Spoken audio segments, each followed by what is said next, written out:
Sagin natin tong kumakalat sa social media na tumutulong sa pananakot. Nasanay kasi yung mga tao na dito lang may traidor sa Pilipinas. Meron din doon, kagaya nito na kumakalat sa social media. Di ba?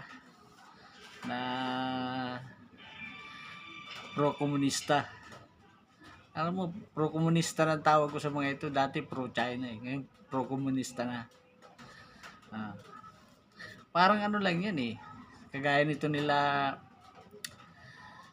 di ba naalala niyo si Roque? Yung mga pro-komunista na galit daw sa mga NPA, lumalaban daw sila. Di ba? Kaya huwag ipasarang Isiminay. Yun ang sino inaano nila.